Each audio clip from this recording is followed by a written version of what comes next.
There are three main stitches that I use when I use a serger: a 4-thread overlock, a 3-thread overlock, and a rolled hem. So we are currently set up with a 4-thread construction seam overlock stitch on the Serger ProFinish Serger. So I want to show you how I switch it to do a 3-thread, and then what a 3-thread overlock really is. So this is probably one of the easiest conversions. So all you need to do is first take a pair of scissors, and I'm cutting the thread that's going to the left needle. Take the thread and remove it from the serger, and then don't forget, take this spool off the serger. Don't ever let this hang. It will go back in with its friend because it gets lonely. So I always encourage people, if you're doing a 3-thread, you should only have 3 spools on the top of the machine. Next, you do need to take that needle out. So take the screwdriver that came with the machine, and we're loosening the screw with the letter B next to it. Catch that needle as it comes out, and then take the time to tighten that screw all the way back up so it doesn't wiggle loose.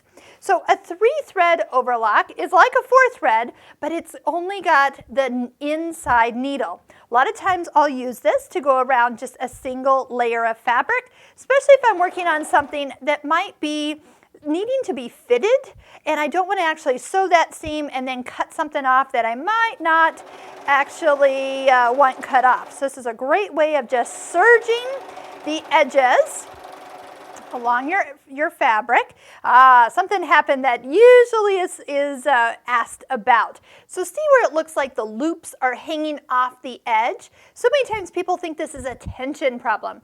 Well, all it really is that the fabric is so thin that it doesn't just fill in that area for the overlock. And actually what it is a cutting width issue. So what we're going to do is we're going to take our knife and we'll turn it so the knife is a little further away from the needles, and it will leave more fabric to fill in where the edge of the fabric touches where the loopers meet. So the cutting width knob is down here, and there's no like real setting like it should be at 2 or 3. It all depends on the fabric. So I'm going to go ahead, as I turn it towards me, that knife is actually being moved to the right or away from the needles. Sometimes I might give it a little push so it's not so hard to turn.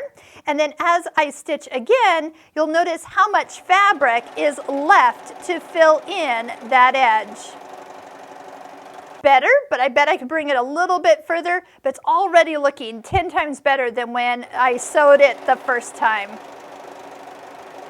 It looks super flat, and I love the way that finishes the edge. So don't forget that the cutting width can actually be moved in, and if it looks like too much fabric is inside this area, maybe it's even trying to tunnel, then you need to move the knife towards the needles and cut off just a little bit more. That usually happens when you're working on a heavier fabric. Now back to the 3-thread overlock. You will love this stitch anytime you need to make sure an edge doesn't unravel.